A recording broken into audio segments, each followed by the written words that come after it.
Itong ano natin, merong YouTube channel si Jeff na Training World Transformation.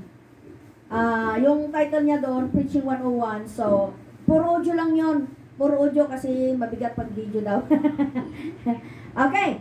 So, ituloy muna natin yung naiwang topic natin tungkol kay Philip and the Ethiopian. Kung paano, ay i-slice po yan, sir.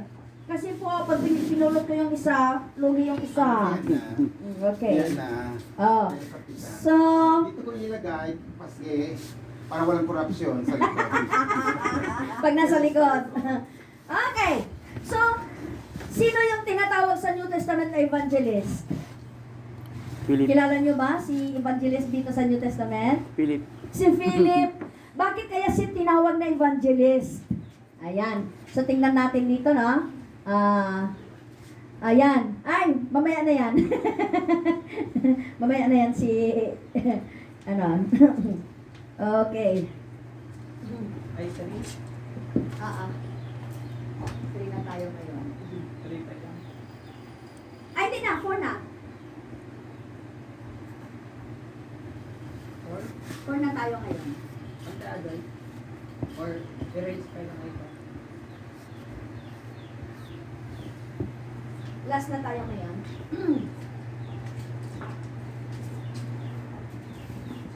So, si Philip ang tinagurian na evangelist sa New Testament. At makita natin kung ano yung ginawa niya dito sa Ethiopian, no? Eunuch. So, ngayon ipagpatuloy natin yung Acts chapter 8, verse 26 to 40. Pag may Bible kayo dyan, buksan nyo lang para masundan nyo itong sinasabi ko. Acts 8, 26 to 40. So, Philip received a strange command. Ano yung command na na-receive niya?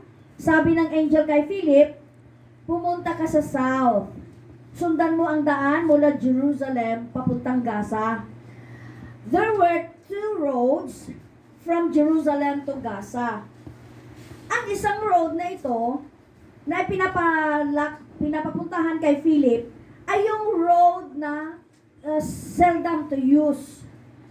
Hindi ginagamit. Bakit? Kasi ang daan na ito ay desert road.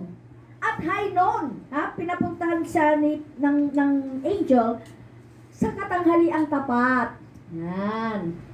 Now, dito duman yung eunuch papunta sa, pauwi. Imagine nyo, galing sa Africa, pumunta sa Jerusalem para mag-worship sa God ng Israel. Di ba? So, ibig sabihin, itong tao na ito, itong eunuch na ito, ay na-convert siya sa Judaism. No? In case na this may be the first na black man dito sa ating scripture na naunang na-convert na isang black man. So, pumunta ito sa Jerusalem at para magsamba. And take note, iba yung katuruan ng Judaism at iba yung katuruan ng Christianism. No? Iba. So, kung isa kang eunuch, ibig sabihin, mataas ang katungkulan mo dahil katuwala siya ng reyna ng Africa or Candace. Yan. Candace. Reyna o reyna ni Ethiopia. Kuntisa siguro, titagalog natin yan. So, habang nakasakay ang eunuch sa kanyang karwahe, nagbabasa siya ng scroll. At yung scroll na yon ay aklat ni Isaiah. Siguro, nakabili siya sa Jerusalem ng isang scroll. Siguro may nagbebenta doon ng mga scroll. Kaya may dala-dala siyang scroll. At binabasa niya, habang bumabiyahe, yung aklat ng Isaiah. So, masyadong malayo na yung eunuch Masyado nang malayo eunuch bago nasabihan si Philip, napuntahan niya. Dagan, apasi, ang eunuch. So, he got up. Hindi niya sinabi sa angel na, bakit din na lang ikaw ang pumunta? Katanghalian tapat. Desierto pa? Itim pa na tao? makiusap sa mga itim. Di ba? So, but instead, he obeyed and he ran. Sabi ng Bible, run! Apa siya dagan! Tumakbo ka! Nasaan na kaya yung eunuch? No? Malayo na! As in, hinabol niya. No? Pwedeng nahabol niya. Di ba? So, pwedeng mabagal yung takbo ng chariot or may supernatural power si Philip para tumakbo ng ganun kabilis.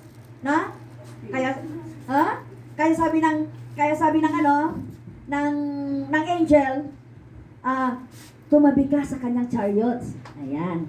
So, makita natin dito that Philip was supernaturally enabled to run faster than the normal. Kaya, kailangan niyang umabot kasi nasa chapter 53 na ng Book of Isaiah.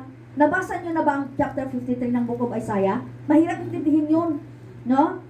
At sabi ng Spirit kay Philip, Spirit na! Sa verse 29, take note. Spirit ang ginamit dito, hindi na angel. No? Sabayan mo siya sa kanyang karwahe. So, sinabayan niya yung eunuch. Na? Ayun. So, sabay siya, naunawaan mo ba yung pinabasa mo? Yan, na? Sinasabayan niya. Sabi ng, anong sagot ng eunuch? Hindi nga eh. Paano ko maunawaan? Kung wala namang magpapaliwanag sa akin. Yun yung natin K verse natin dito. Na, paano na maunawaan ng mundo ang mensahe na binabasa nila, nagbabasa nga sila ng scripture, hindi naman nila maintindihan, kung walang magpapaliwanag. So, inanyayahan niya si Felipe, halika, sumakay ka. No? Isang royal, nagpasakay ng isang simpleng tao sa kanyang karwahe. Unless someone guides me, so spiritual truth can only be spiritual discerned. And while the eunuch could read the passage, yet he could not discern the spiritual meaning behind the words. Hindi niya maintindihan. And for that, God had sent Philip. So, sa panahon na yon, who could explain that passage to him? Kung walang available na magpapadala, na? And show him how this passage pointed to Jesus. So, the Holy Spirit is the cause of salvation. Philip was but a vehicle for the truth, but without Philip, the eunuch would have never understand the truth.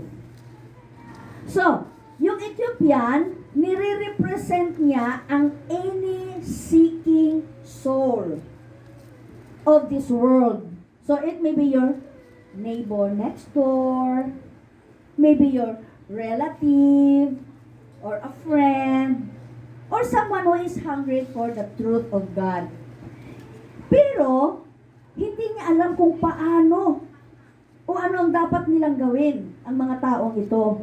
And just right at the moment, the Lord brought you there.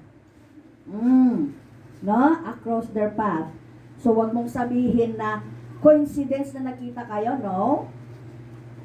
Hindi yung coincidence na nakita kayo.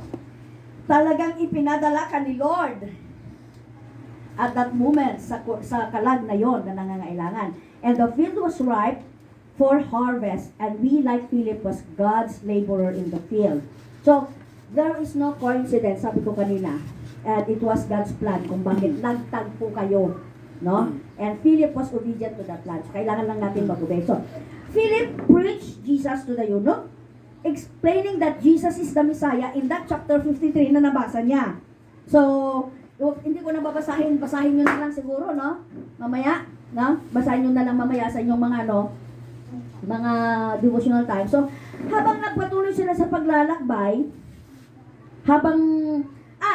note of this, explaining who Jesus is and what He has done for us is the essence of the gospel. Yun ang laman ng gospel. Kung ano ang ginawa ni Jesus, no? Yun ang essence ng gospel. So, pag magsishare tayo ng gospel, alam na natin, no? At the Ethiopian believes, naniwala siya, and And he was ready to respond to the gospel. And he was willing to be baptized.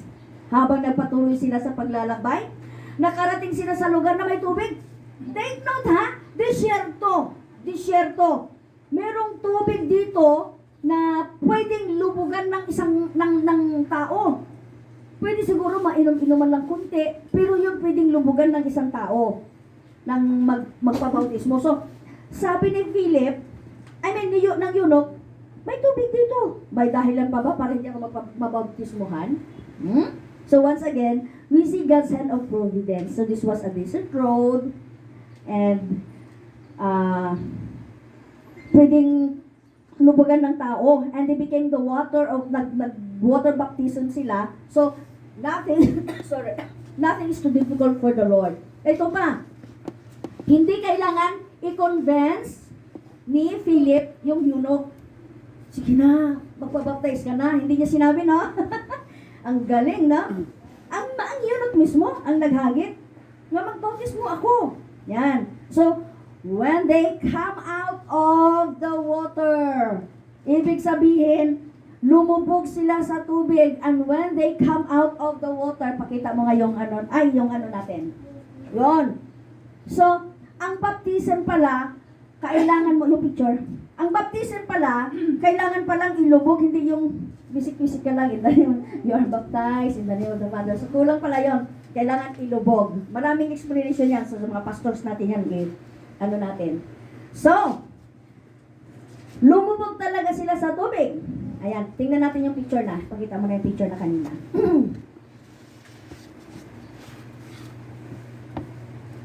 When they came out of the water, the Spirit, anyari na. Ayan. Ayan. Yun. Yung si Philip, yung kalbo. Upaw.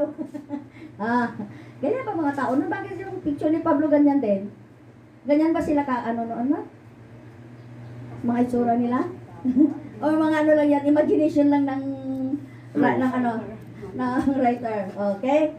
Ayun. So, nagbaptize siya. Pati yung kanyang mga convoy, naka-convoy yan sila ng chariots. Yan. Itim na tao. Now then, when they come out of the water, the Spirit of the Lord suddenly took Philip away. Then, nagaganyan pa sila. Tapos biglang, hala, bakit nawala siya? Sana siya? No? Hindi ka ba bangulat na katabi mo, makakasama mo, tapos bigla nawala. So, was Philip raptured away? No? Supernaturally or transported? No? Possibly. So, this was a sudden departure. One moment, he was with the Ethiopian. Biglang ang dulo siya, uy, naiintindihan mo yung binabasa mo? And one moment, nawala na naman siya sa tabi ng Ethiopian. Grabe. Parang gaya nung Star Trek na pelikula. Sabi ni Captain Kirk, sabi niya, beam me abroad! Pagkamam, adadyayon sa baling lugaran. Na? Science fiction yon. Pero yung nangyari kay Philip, true to life story yon. Supernatural yon. No? Philip's story was true. So the Lord snatched him away. Gaya din ito nang nangyari kay Paul sa 2 Corinthians 12:2-4, na sabi ni Paul, dinala siya ng Panginoon sa third heaven. May third heaven. Kita nyo dyan? Yan. Yan, 2 Corinthians 12:2-4.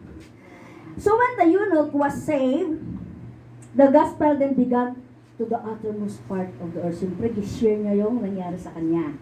Yan.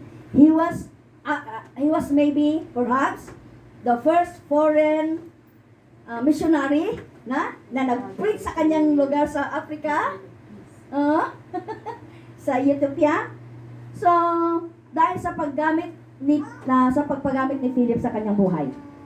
At ang pag-transport sa kanya ng Panginoon ay nagpatuloy ang pag-share niya ng gospel sa lugar na nilagyan ng Panginoon. Anong lugar ang dinalhan sa kanya ng Panginoon?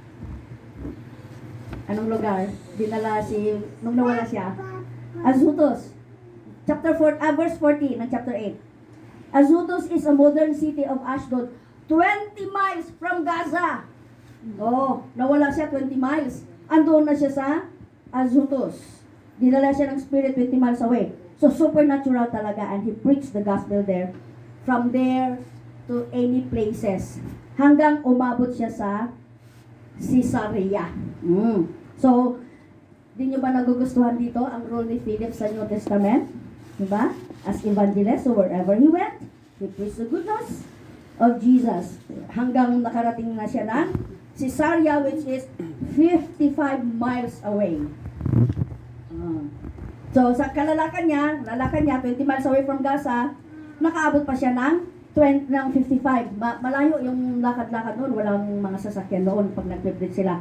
At dito nanirahan sa Caesarea, Acts 21, 8-9, kung saan nakituloy si Pablo sa kanya, at saka si Luke, sa bahay niya noon, at sinabi ng scripture, na sa verse 40 yata yon, na may anak siyang 4 na babae na pawang mga propeta.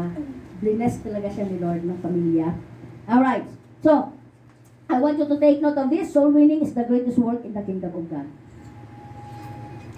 Soul winning is the greatest work in the kingdom of God.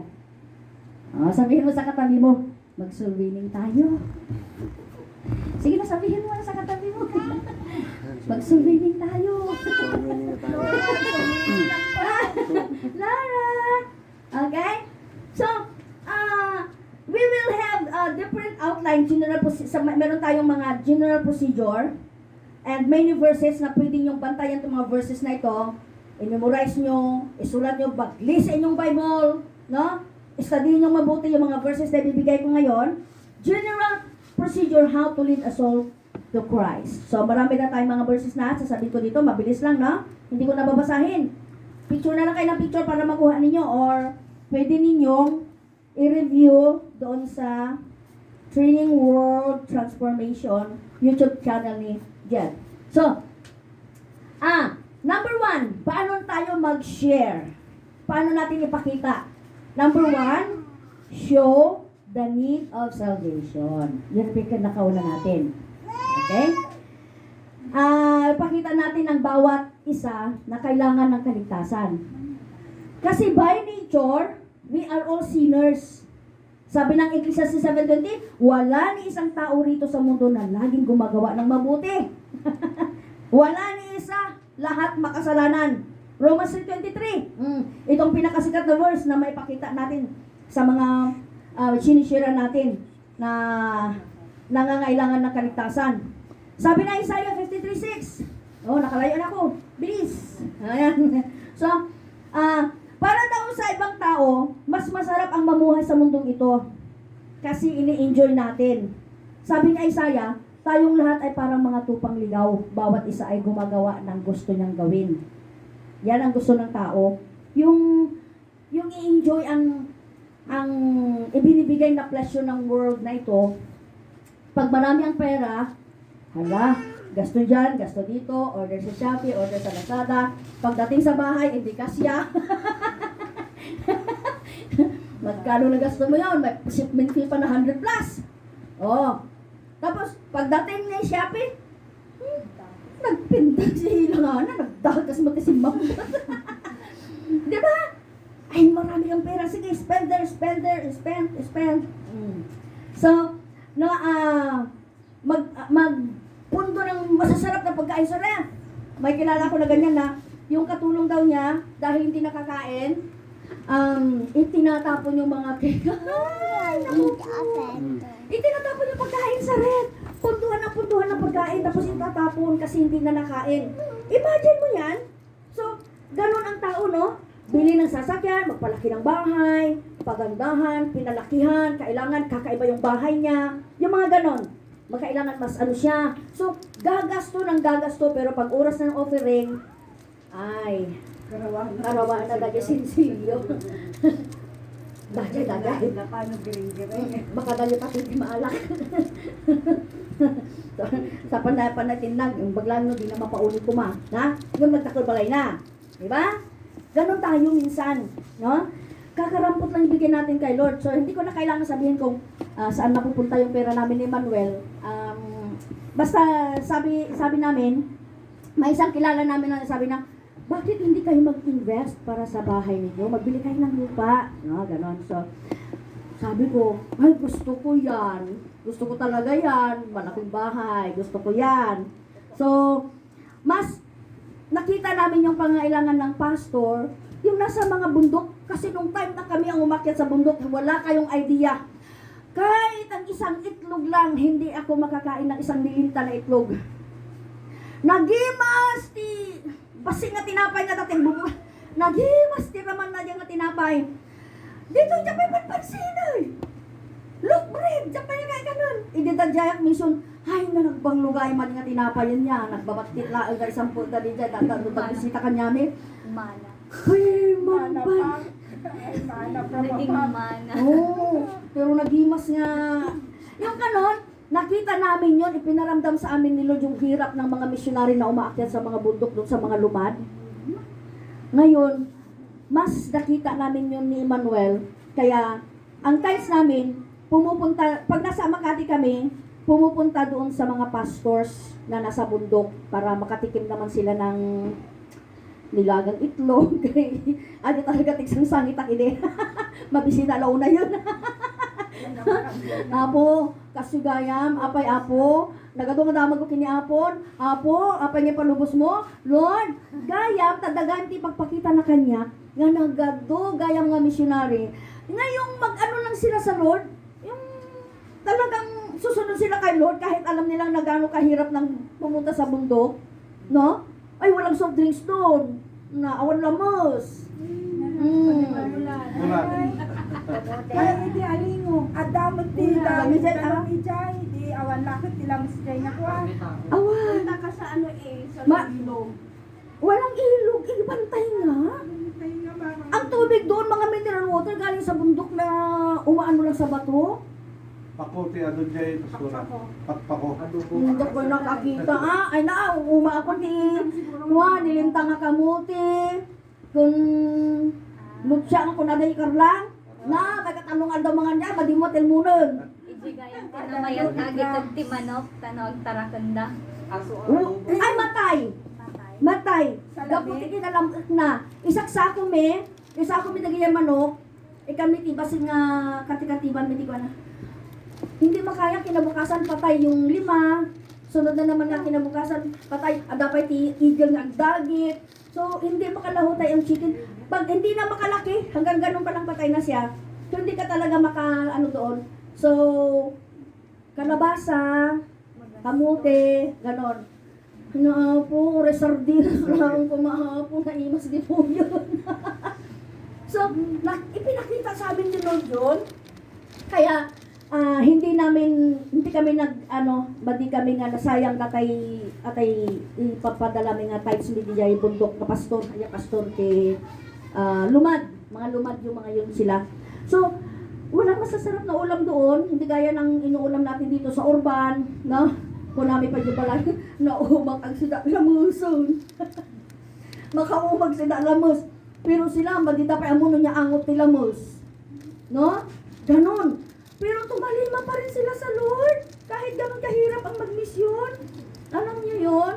Susunod lang talaga. Kasi alam natin na yung pagsuwini kasi may reward talaga, di ba? Sabi sa atin na sa ating pag-aralan. So, nagtitis sila para mag-reach out ng mga native people, yung mga pastors doon. Si Emmanuel, more than 30 years siya doon sa bundok ng Tralala. Pero, tingnan nyo, wala nga yung cellphone eh. Anong kailangan mo cellphone doon? Wala ka namang ano doon. Wala namang signal doon. Oh. Awan kuryente. Abutan siya ng tubig na mineral. As in, ano yung isang klaseng alkaline na tubig. Napakalamig. Hindi mo kailangan, magtimpla ka na lang ng Diyos kung may Diyos ka doon. Malamig. Hindi mo kailangan ng ice. So, ganon yung pagtitiis ng mga missionary na yon. So, tayo dito, wala tayong idea dito sa atin, enjoy tayo. Tinatapon natin yung pagkain. Biga yung kanin dyan, na sumusubra. Yung pamilya pagbugbugan ng angkol, maraglagay ko, siguro di dyan ato, talagang awan. Kasi walang inapoy doon. Mahirap ng ang palay doon, walang palay. Mais. Ang bubusog di. Nagbubusog. Di chan di mais. Damagan nyo datala kay nga taga Makati no kaya na pa yung mga maistatahan na kaya to, no? So, ang mga workers na ito, umutos,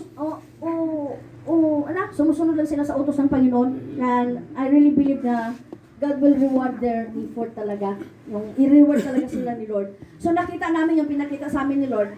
So, yung mga binibigay namin doon na tithes namin, hindi nasasayang yun. Nakabili yun ng sardinas. Kaya, isang araw, noodles, tanungin tayo ng Panginoon, pinakain mo ba ako? Nung ako'y nagugutom? Pinainom mo ba ako? Noong ako'y nauuhaw? Pinatulog mo ba ako? Binigyan mo ba ako ng banig nung ako'y matutulog? Tatanungin yan sa isang araw sa atin. Tapos sabihin natin, yes Lord, nagpakain po ako. O di ba may sagot ka? No? So, kahapon, ay, kailan yon? Yung first day ng classes, Martes. Yung first day ng classes, sabi namin ni Manuel, mag-skip tayo ng breakfast. Yung pera natin, ibigay natin na alaw sa mga bata. Kaso hindi kami kumain. Ano? May pandesal lang kami na 3. Yun ang ininom namin. Yun ang ikinapi namin. Yun. Okay. Halika! Oh, si John Wesley sa Jamila, tag 100 sila pinakamahal kasi malalaki na sila. Tapos, halika Samuel, ito 20. Pretty, 20 pesos. Elijah, 10 pesos. Ay, meron din Kylie. 10 pesos. Hindi tayo mag-breakfast ngayon ha, kasi wala tayong pambili ng breakfast. Ibinigay natin na allowance. E di nagpunta ako kay Gisrael, wala pa si Gisrael. Aba, may breakfast doon. Nakakain pa rin kami. Sabi namin, di kami kakain ng breakfast, pero pinakain kami ni Lord. Hallelujah. No? Napakabuti. No? Nasa natutuwa kami sa mga bata. Praise God. So, tumingin kayo sa palibot ninyo. Ang daming kaluluwa na nangangailangan ng pagkalinga. May mga kaluluwa na nangangailangan ng pagkain, damit. Kaya, bukas, linggo, ng pagkatapos ng simba, paakyatin natin sila doon sa bahay na yon at magpaukay-ukayan natin sila. Piliin nila yung gusto nila. Hallelujah. Nagpicture-picture na tilakayan. Okay. So, share your blessing. Pag pinaraan ni Lord ang pera sa kamay mo, share mo, i-share mo. Pag pinaraan ni Lord ang maraming bigas sa'yo, i-share mo yan. Kasi ipapadaan ni Lord yan eh. May purpose yan, bakit niya ipapadaan yung maraming pera sa'yo. Kaya pag more than enough na yung pera namin sa ATM namin, magtinginan na kami. Hay, papanawon naman ta ni Apon, pagkatangan naman ta titikatan. Kasjay. So, share and give. Give and share. Amen? Ito yung prinsipyo ng kingdom ni Lord. So, lagi natin gagawin to. Sabi namin kay Lord, ikaw nang bahala sa bahay namin, Lord. Kung bigyan mo kami ng kondo, eh di sana all. Kung bigyan mo kami ng magandang townhouse, ay sana all. Thank you, Lord. Pero kung gusto mo manatili kami doon sa Makati na kasing laki lang ng balikbayan box yung aming kwarto, ay okay lang, Lord. Okay lang, Lord. Hindi ba kasi doon si Sario? Oo. Kasi mas malaki lang doon kaysa balikbayan box yung kwarto namin doon, no? May isang balay dajay actually. May isang balay dajay. Kaya lang, agad asawa, gaputawan kami nga kanayon, ginamit na yung ada kwarto da. Ginamit na yung kusinan, kanya dami nun. Di sala pag-idan pa yung bakat, ay yung kwarto da yung lakay. Hanya na hindi pagkusinaan ta. Hanya na hindi pagsalaan ta. Awan di sala ta. So, anong nangyari? Gumawa ako ng kusina ko doon sa hallway. Ayun. So, sabi ko, ay nalawa dati hallway, mingam dati balay mingaron nga kas na bahay ko mula Upat kami nga gigan kaya indala namin. So, sige lang Lord. Sige lang Lord. I know. Bigyan mo kami ng kondo Lord. Ganun na lang. Kaysa ang sakit-sakit tinato mo. Ang maldi-maldita ka. Apay nag-maldi-maldita ka. Adorong ka kwarto. No? Ang complain ka. Apay, adati rumor ka kwarta. No. Hindi yon. So, tinitingnan ni Lord yung ating heart. Sige lang Lord. One day Lord. Bigyan mo kami ng titirhan namin. Kung hindi man dito sa lupa Lord, may bahay kami dun sa langit. So, ganun na lang no. Okay. So, ganyan ang tao. Yung gusto natin yung in-enjoy talaga natin ang mundo. Ang mga bagay dito sa mundo, no? So, habang hindi pa tayo uugod-ugod, mag-serve tayo kay Lord. Mag-serve tayo. Huwag natin sayangin ang ating buhay sa mga bagay na ganun, na pariwara, no? So marami pa yung time natin na humayo tayo, lakad, hayo, no? Humayo tayo. So yan ang gusto ni Lord sa atin, and one day we will reap what we sow, sabi ng Bible. Kung hindi man dito sa lupa, doon sa langit. So patuloy tayo. That our sin, ipakita daw natin na kailangan natin ng salvation sa taong yan, that our sin has brought death, kamatayan, ang dala ng kasalanan. Ito yung nagpahiwalay sa atin sa Diyos, kasalanan. God is holy, and sin cannot stand against the holiness of God. Ganon din ang sin. God cannot stand sin. That's why He will punish sin. Talagang ipapunish niya ang kasalanan. Now, sabi ng Romans 5:12, dahil sa kasalanan dumating ang kamatayan. Kamatayan, no? Romans 6:23. Ngunit ang kaloob ng Diyos ay buhay. Ephesians 2:8. No? Na dahil daw sa kaloob ng Diyos na buhay na walang hanggan. Naka-receive tayo by grace. Ephesians 2:1. Itunuring kayo mga patay ng Diyos dahil sa pagsuway ninyo at sa mga kasalanan. So, ipakita daw natin yung nature ng kasalanan sa tao na sinisiran natin. John 3:18, kung pagpatuloy nyo yung John 3:16, naipatuloy nyo na ba sa yon? Anong sinasabi sa 18 na? Hindi hinahatulang maparusahan ang sumasampalataya sa anak. Ngunit, hinatulan na ang hindi sumampalataya sa kaisa-isang anak. Ibig sabihin, pag hindi ka sumampalataya sa anak ng Diyos, nahatulan ka na. Nahatulan na sila ng kamatayan.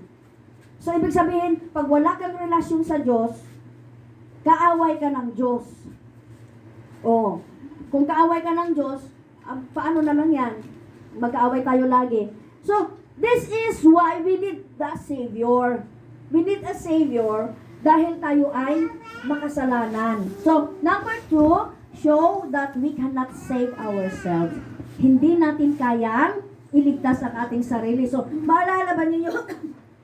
Tanungin ko kayo, maalaala ba ninyo kung sino yung first person na nag-share ng gospel sa inyo? Maalala nyo? Yung nag-share ng gospel sa inyo? Alam niyo yung taong yon, may reward yun. Santiago ng Gabino, family. Hindi, yung bawat isa. Maalaala mo pa ba yung taong nag-share ng gospel sa iyo, yung pinakaunang gospel? Bakit andito ka ngayon? Hindi niyo maalala? Alam niyo, yung taong yon, may reward sa heaven kasi andito na kayo sa paanan ng Panginoon. The parent na natin talaga yung una nagagay sa Tapos yung pastor na natin, sa simbahan. at kasagara sa atin, maalala nyo, si Pastor Cabanilla, parang siya yung nag-nurture na sa atin. Santiago and Oo, si Pastor Cabanilla yon. Pero may nauna pa. May nauna pa, pero parang doon na tayo nag-matured. Makabinta, Kabanilya. natividad. Oo, Madimir, madimir mamudali tayo. Basta, Pero kay Cabanilla tayo, nag-nurture na. So grabe, ang reward ni Pastor Cabanilla. No? sa akin din kay maalaala ko, parang sa kanya lang din ako nagpabay study din ang tabalay na ka, lagyan mo kwarto niya, malakay ko sa akin, parang wala lang. Mm. Pero yung turo niya kasi yung dispensation, nag-umpisa siya sa Genesis hanggang sa Revelation, hanggang Oh. naabot niya sa rapture. Doon na ako parang, Panginoon. No? Ganon din tayo pag nag-share tayo ng gospel. Tapos, yung taong yun nagbagong buhay. Na? So, gagantimpala tayo ng Panginoon. May tanong lang ako, saan nyo gustong tumanggap ng gantimpala? Dito sa lupa o doon sa langit?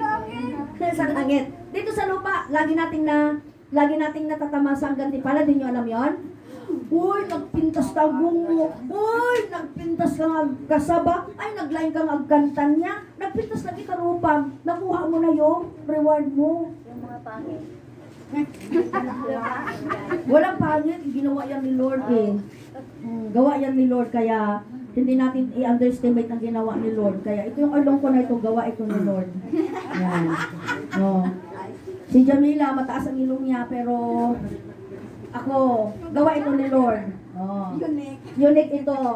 So, itong tinatamasa nating mga karangyaan dito sa lupa ngayon, reward din yun ni Lord sa ating pagpapagal, sa ating pagtatrabaho. Grabe ang ating pagsisikap. Pero para sa ating sarili lang yun. No? Para sa ating pamilya lang yun. Saan ang para sa Panginoon doon? Ha? No? So, ma-perfect man natin ang sumunod sa law, perfect mo lahat. Wala kang na-miss na law. Napasan mo lahat yung law. No? Hindi daw tayo maliligtas sa pagsunod ng law, ng batas. So, pinapakita sa atin ng kautusan na mas lalong makasalanan ng tao. No? Sabi ng law.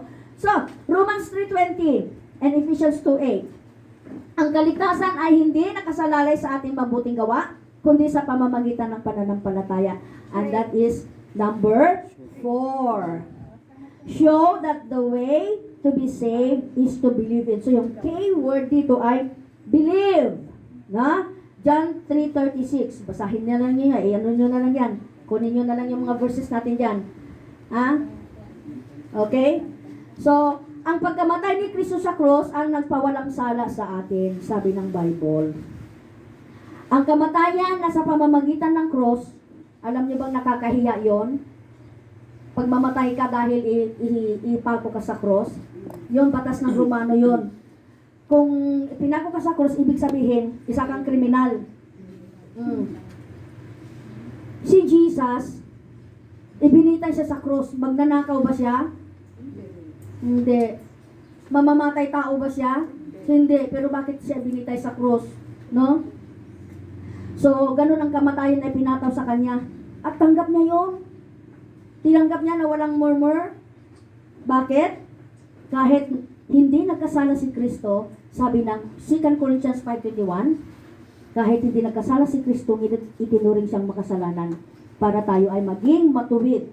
So that we might become the righteousness of God. So, inako niya ang kasalanan natin. So, ganyan na, ipakita mo sa kanya na inako ni Lord, may umako sa kanyang kasalanan. No? May nagbayad sa kanyang kasalanan. Di ba? Na-illustration ko na ba sa inyo yung may utang, kunwari si Jeff. Sabi ni Tito Manny, bayaran natin yung utang mo, Jeff. Ako magbayad. Yung ano ko, kunin mo yung ano ko, pera ko, kunin mo yung gamit ko, isanda mo, ako magbayad. Pero iba yung ginawa ni Jesus. Ako mismo, ako na lang ang ibayad mo. No, may makakaya naman ganon. Ako ang ibayad mo. So, ganon si Jesus. Kaya, sino man ang maniniwala at manampalataya ay maliligtas daw sa Kanya. Kaya, dapat nating ipaliwanag na paniwalaan talaga nila si Jesus. 1 John 1:9, kung gaano kalaki yung nagawa mong kasalanan, huwag kang mahiya na humingi ng kapatawaran sa Panginoon. No? And God is willing to forgive and He is willing to impart eternal life. Yan ang ginawa ni Jesus. Ang keyword is to believe. Maniwala ka lang. Magtiwala ka lang sa Kanya. And number 5, show that open confession should follow believing on the Lord Jesus Christ. Ito yung lagi kong sinasabi. Patanggapin talaga natin. O kagabi, meron kami pinatanggap. Kagabi. Dahil may sakit siya na diabetes. Bakit? Bakit nagkakasakit ng diabetes ang tao? Oh, kasi unhealthy yung mga kinakain niya. So, pinakonfess namin sa kanya, Panginoon, patawad po dahil mga unhealthy food ang kinakain ko. Yan. And then, diniklarahan namin na yung prematurely na kamatayan dahil sa diabetes na yan, kinonquer natin yon. At yung mga pag-loss ng vision, kasi yung glucose mo, yung vision mo, magdahan-dahan yan na ano. So, yun ang ginawa ni Lord kagabi, no, na pinatanggap yung taong yun ulit kay Jesus, kahit Christian na siya. So, ipinakonfess talaga, malakas, kailangan malakas ang pag-confess. Yun ang sabi ng Romans 10:9 to 10. Na ipapahayag mo na si Jesus ay Panginoon at sasampalataya ka ng buong puso at muli siyang binuhay ng Diyos. Maliligtas ka.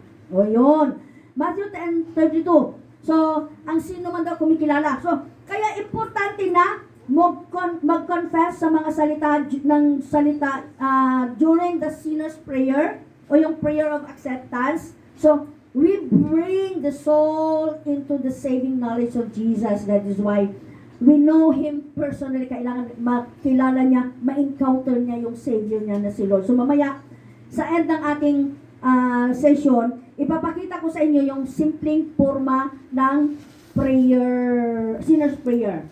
So, set to work, underline all the passages, mga references, and make sure you understand them. So, pwede nyo hingiin yung ating mga PowerPoint para meron kayong mga guidelines. So, every Christian, a soul winner. So, mayroon palang purpose, bakit ka na-save? And that is, you will become a soul winner. So, every soul won is won by the Lord Jesus Himself. Kaya lang, para mangyari yon, mag-depend si Jesus sa atin. No? Para tayo yung kanyang galamay. No? Para ma-accomplish ang kanyang purpose. And only the Lord can do the work of saving. Yet, He depends upon our cooperation. Makipag-cooperate tayo sa Kanya. No? At ma-introduce natin yung kaluluwa na yon na nangangailangan ng kaligtasan. So, tanong, in what sense is every Christian to be soul winner? Dahil, ano sa palagay nyo? Sagutin nyo nga ako. In what sense na lahat daw na Kristiyano ay mga soul winner? Bakit kaya? Yun man ang command, go to the world. Command? Preach the gospel of God. Yes, it's a command. Ano pa? Bakit? Anong sense na bakit lahat daw na Kristiyano ay dapat soul winner? Ano pa? Dahil maraming kaluluwa na nangangailangan ng salvation. Maraming kaluluwa na naghahanap ng kalinga. Sabi ng Psalm 142, verse 4. Oh, tumingin ka sa aking kanan at tingnan mo, sapagkat walang tao na nakakikilala sa akin. Kanlungan ay kulang ako. Walang taong lumilingap sa aking kaluluwa. Kakawa naman siya. No? Naghahanap siya ng kalinga. Wala man lang lalapit sa kanya. No? Paano kung lahat ng kaluluwa ay ganyan ang kanilang idinadaing? Kailan tayo magpagamit? No? I-reflect natin ang ating kasasaan na yun. Na as a Christian, assured na tayo sa ating salvation. Paano yung ating kapatid? Paano yung ating tatay?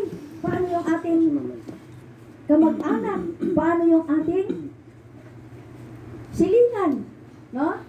One sheep is enough to move the heart of God. Ay, kalami na lang. Millions of angels daw ang matutuwa. Mag-rejoice daw sila sa isang kaluluwa.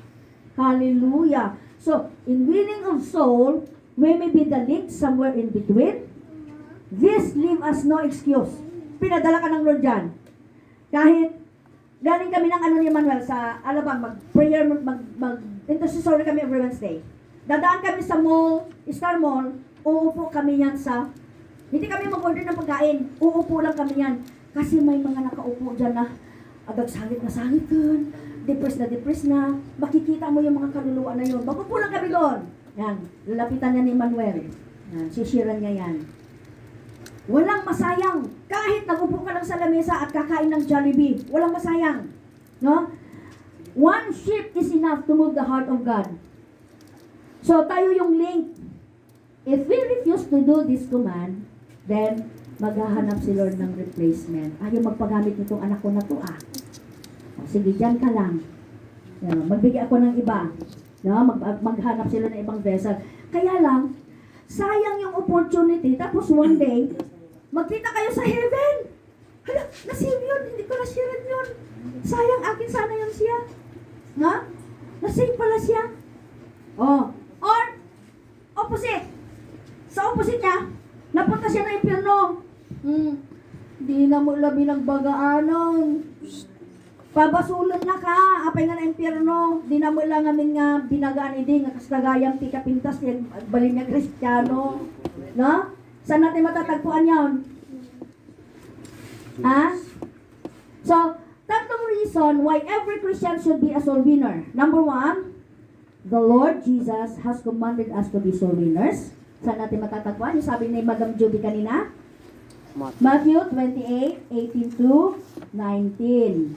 Sabi ni Jesus sa kanya, puntahan ninyo ang lahat ng mga lahi at gawin silang tagasunod ko. Bautismohan sila sa pangalan ng Ama, ng Anak, ng Espiritu Santo. Mark 16:15. Pagkatapos sinabi ni Jesus sa kanila, humayo kayo sa buong mundo at ipangaral ninyo ang magandang balita. So this command was given to the disciple first, but it is given to us also to preach the gospel every person in our world, sa mundo natin ngayon. And the promises of God, number 2, encourages us to be soul winners. May promise si Lord pala sa mga soul winners. Job 22:29, kung may taong nanghihina at kung dinadalangin mo sa Diyos, napalakasin siya, tulungan siya ng Diyos. No? Makaisip kayo na, Lord, may depressed ng tao ngayon, itong ating na-depress siya. Lord, tulungan mo siya. Yan, tutulungan niya siya ni Lord. Nag-intercede ka. Na? The promises of God. So, nakaka-encourage yun. Psalms 126:6. Ang umalis na lumuluha ay may dalang binhi na itinanim. Ay babalik na masaya na may daladalang mga ani. Oh, gaganda. No? So, balikan natin ang Ecclesiastes 11:6. Magtanim lang tayo. Araw-gabi, magtanim ka lang daw. Grabe. So, Luke 5:10. Na mga, ito yung mga words ni Jesus na ang tanong, kung nagdi-desire ka ba ngayon? Meron ka bang someone in your mind na gusto mong i-reach out ngayon? Okay? So, mag-desire ka, Lord, bigyan mo nga ako ng wisdom kung paano ko ma-reach out ang taong ito. Bigyan mo nga ako, Lord, ng knowledge. No, hingin natin. So, mag-desire lang tayo. Or, the opposite is, nakamad ako. Yung pastor na lang namin. Yung mga missionary na lang, yung mga evangelist na lang. Okay na ako, saved na ako. No? So, take note, the Holy Spirit is willing to empower us, ready to give us wisdom we needed for the successful winning souls. Number 3, pangatlo, ang huli, Jesus appoints us as soul winners. So, we have been chosen for eternity. Sabi ni John 15:16. Hindi tayo ang pumili sa Kanya, siya ang pumili sa atin. Ephesians 2:10, nilikha tayo na makipag-isa sa atin kay Kristo Jesus. Partnership. Partner tayo ni Jesus. So are we fulfilling that high purpose for which the Lord has saved us? In-ordain niya tayo para magdala ng mga fruits. No? Magbunga. So our loved ones and friends who are not Christians are facing in danger. Dahil wala silang Kristo sa buhay nila, ibig sabihin, maiimpyerno sila. So, pinaalahanan tayo ni Ezekiel 33:8. Basahin nga natin. Everybody, read, go. Na kapag sinabi ko sa taong masama na, siyang namamatay siya dahil sa mga kasalanan niya, at hindi mo siya binigyan ng babala na dapat niyang itigil ang masama niyang pamumuhay, pananagutin kita sa kamatayan niya. Alam mo na bartok na bartok. aginom, no niya, te papamay na biyagnan, bunbuntalan na ni misis na, hindi mo man lang siya winarningan na, huminto ka na sa paggawa ng ganyan na kasamaan. No. Kasi pag namatay yung taong yan, hindi mo man lang siya winarningan, ay sisingilin tayo ni Lord. Ang bigat pala ng responsibilidad na maging Kristiyano. Okay, gusto niyo pa maging Kristiyano? Oo naman, of course. Ayan. Hallelujah. So, paalaala lang yun sa atin. Hindi natutuwa kasi si Lord sa kamatayan ng isang makasalanan na tao, no? Mapapahamak kasi sila.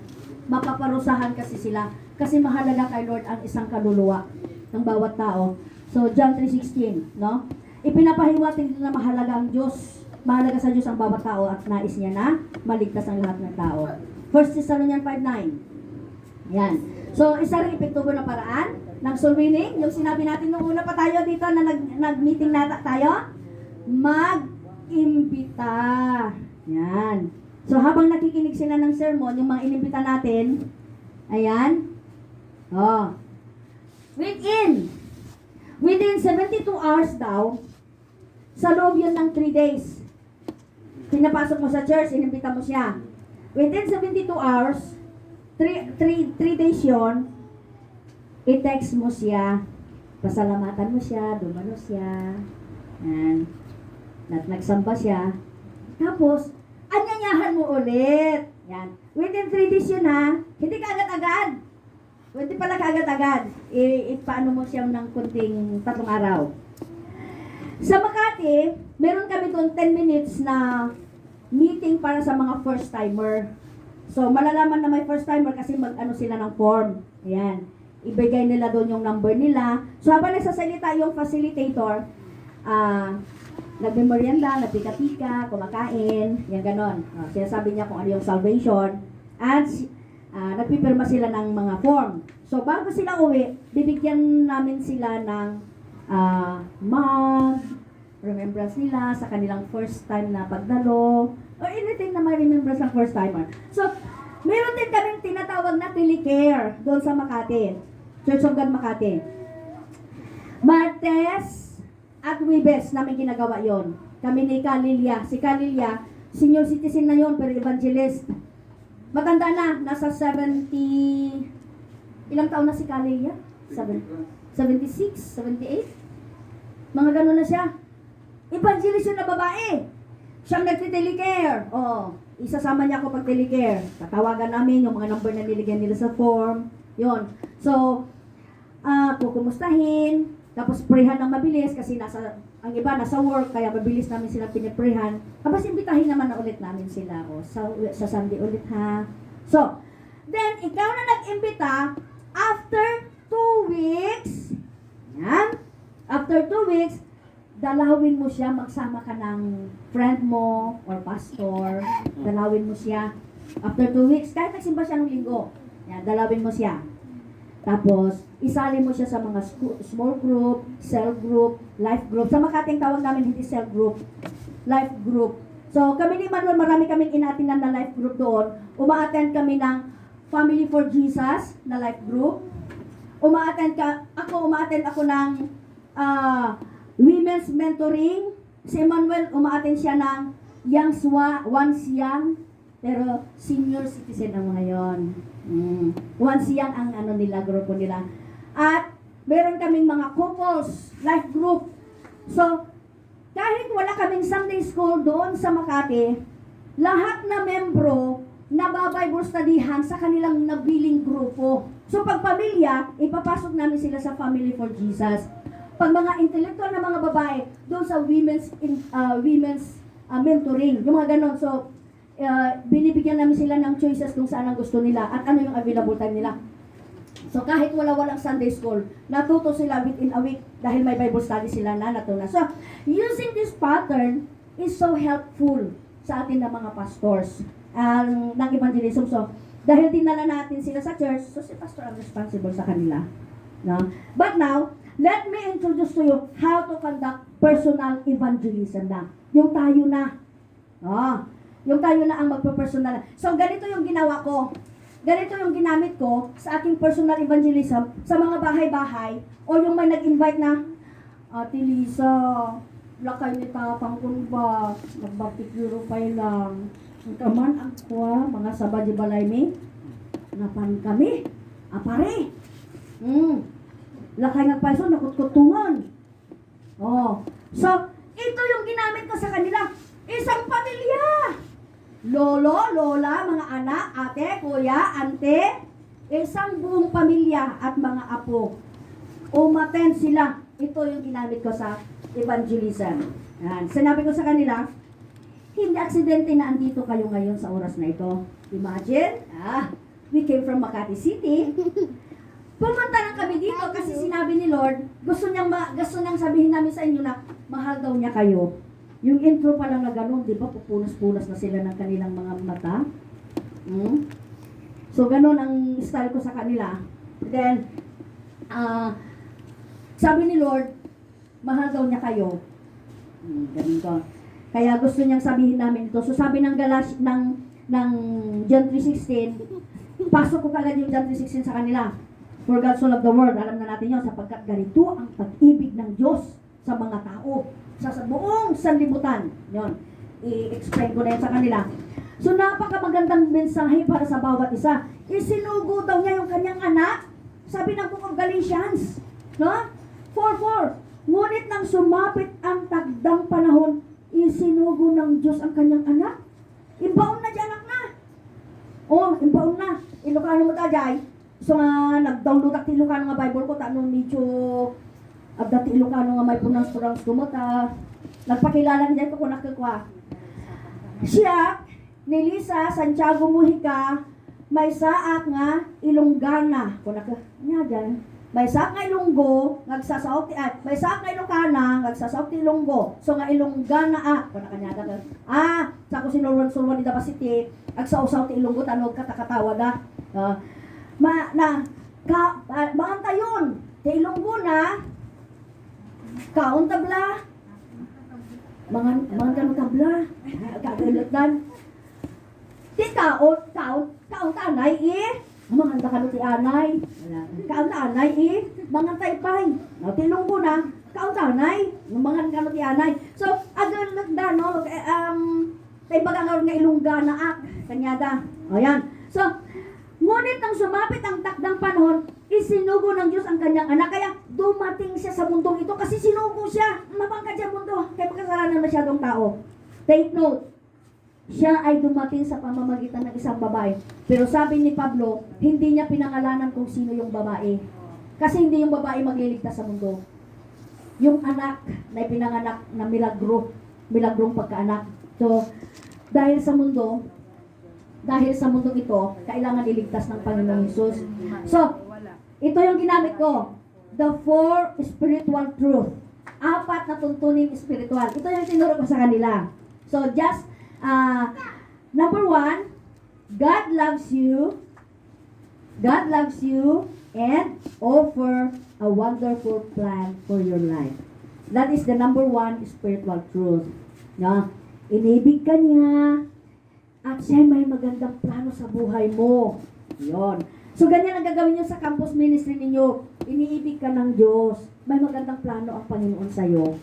Yan. So, si Jesus mismo nagsabi, I came that they might have life. And they might have it abundantly. No? Yung John 10:10 yon. So, why is it that most people are not experiencing abundant life? Bakit hindi daw ang mga tao daw hindi sila naka-experience ng abundant life? Bakit?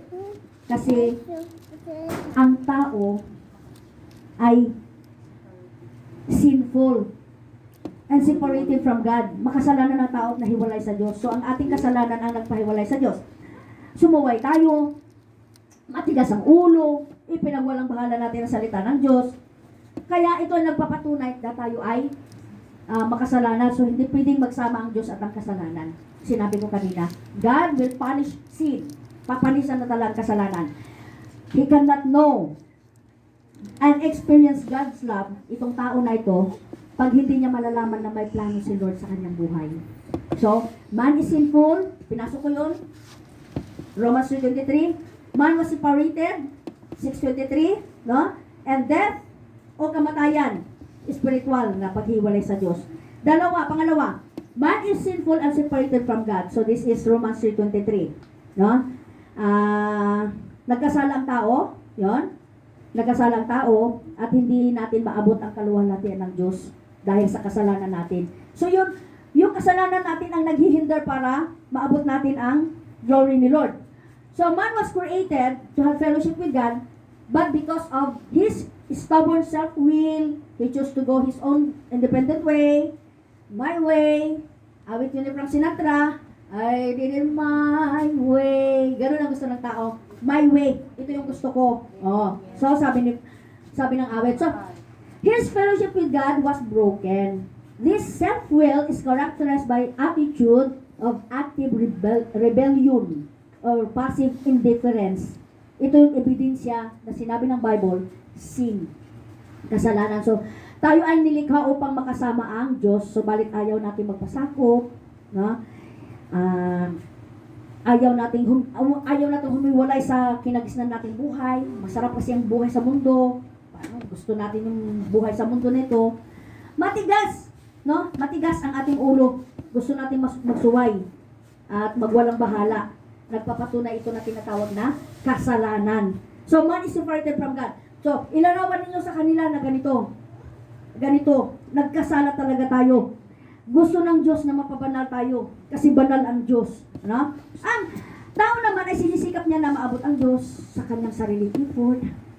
Magluhod siya galing sa pintuan ng Baclaran Church, papunta doon sa altar or doon sa Quiapo. No? Magluhod siya, magsugat-sugat na yung kanyang mga tuhod. Sariling effort kasi gusto niyang maabot si Lord. Dahil yung mga anak mo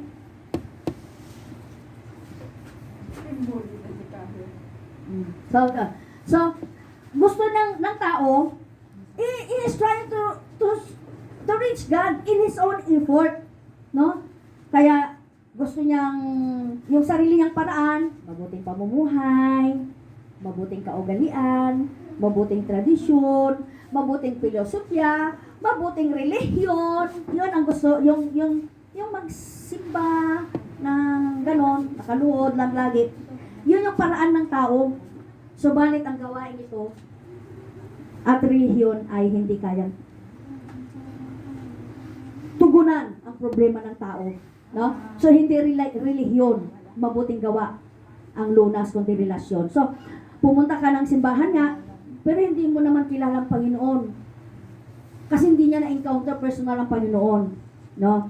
Wala kang personal na encounter, pero kung may relasyon ka, makikilala mo ang Panginoon. Isang paraan lang ang makakalunas. There is only one provision of man's sin, and that is the number 3 spiritual truth. He died in our place. Di mo kailangan magsikap na maligtas ka. Magpasugat-sugat ka dito at magpalansang ka rin sa krus. Marami gumagawa kaya nun. Kaya lang natitano, natay. Kakaasimot, no? So, si Kristo, ang tanging lunas ng kasalanan ng tao. Sa pamamagitan ni Kristo, malalaman natin ang pag-ibig at plano ng Panginoon sa ating buhay. Romans 5:8. God demonstrates His own love toward us in that while we are yet sinners, makasalanan pa lang tayo din i-demonstrate ni Lord ang pag-ibig niya sa atin.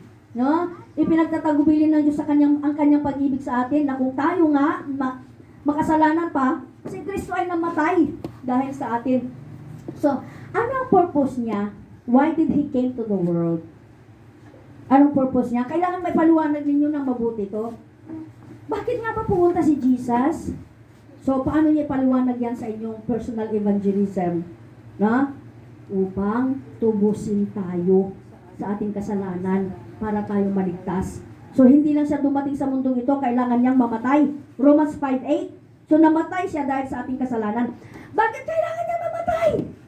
No? Ang problema man dahil tao, apa namin masapon namatay? No, paano natin sasagutin na naman yon? ang kamatayan niya ang tutubos sa makasalanan katulad natin. Walang ibang pwedeng magligtas sa sangkatauhan. Wala. Hindi mo kayang isave ang sarili mo. No. Magawa ka ng mabuti. No. Hindi ka maliligtas ng kabutihan na ginagawa mo. Si Jesus lamang. Siya ang kumuha ng ating mga kasalanan. Kinuha niya ang kasalanan mo. Kasalanan ko. Kasalanan natin lahat. In English, that is redemption. No? Mahirap intindihin ba ito? Yung redemption? Bakit niya kailangan kunin yung kasalanan ko kasi? Tanungin ka na naman. Paano ma-explain? Bakit kasi kailangan niya kunin yung kasalanan ko? Kasi para maligtas tayo, kukunin niya yung kasalanan mo. Siya ang naging kasalanan. And redemption is achieved by His death. Sa pamamagitan ng dugo niya, doon lang tayo mahuhugasan ng ating kasalanan. So, mahal ang ipinayad niya, dugo. At napakahiwaga na pag-ibig ng Diyos. Ephesians 1:7-8. In Him we have redemption through His blood. Maliwanag, no? So, tinubos tayo ni Kristo sa pamamagitan ng kanyang dugo at gayon ay pinatawad na ang ating kasalanan. Ganon kadakila ang kanyang pagmamahal sa atin. So, nararamdaman nyo na ba ngayon ang pag-ibig ng Diyos? Tanungin nyo sila, nararamdaman nyo na ba? Ganon pala, no? So si Kristo ay namatay sa ating kasalanan. Ito pala yung plano ng Diyos. Sabi ng 1 Corinthians 15:3-6, si Kristo ay namatay dahil sa ating kasalanan. At siya ay inilibing na muli, binuhay ng sa ikatlong araw. Tandaan ninyo itong 1 Corinthians 15:3-6. Ito ang gospel na dinadala natin. Si Kristo namatay dahil sa ating kasalanan. Siya ay inilibing, muling nabuhay ng ikatlong araw. Yan ang kasulatan. So, yan ang essence ng gospel natin na dinadala natin. Ang pagkamatay niya dahil sa ating mga kasalanan ay katuparan sa sinasabi ng kasulatan. Inilibing siya, ngunit nabuhay siya. Jesus rose from the dead on the third day. He appeared to His disciples. So this is the essence of the gospel. Ulitin nga natin, ano yung essence ng gospel?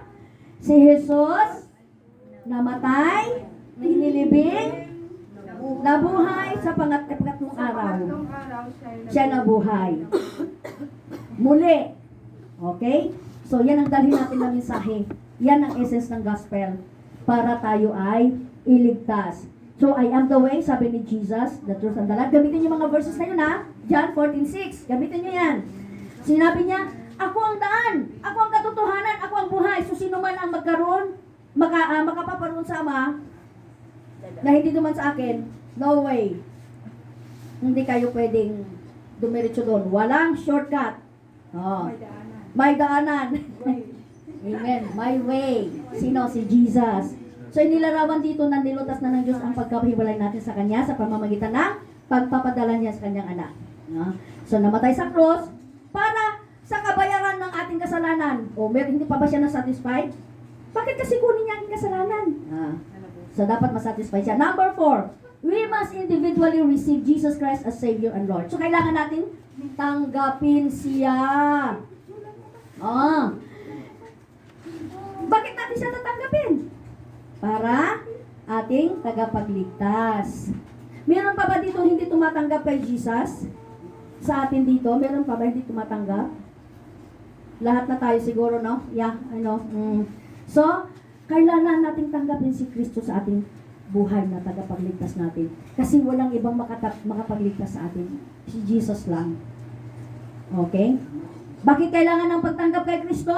Tanong ulit. Bakit kailangan pagtanggap? Anong sagot niyo?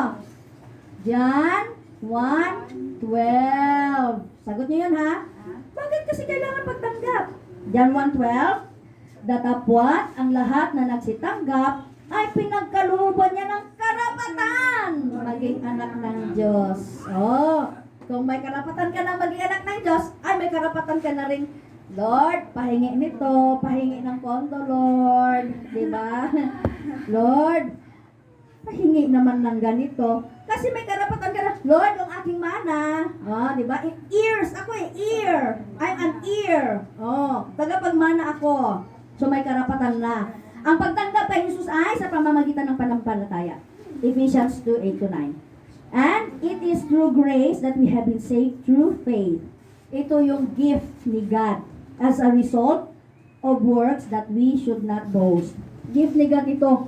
Hindi ko kayang iligtas ang sarili ko. Gift ni God ito. Kaya hindi ko maipanglastong. Revelation 3:20. Ito maganda. Gamitin niyo itong illustration nyo. Revelation 3:20. Sinabi ni Jesus dito, Behold, I stand at the door and knock.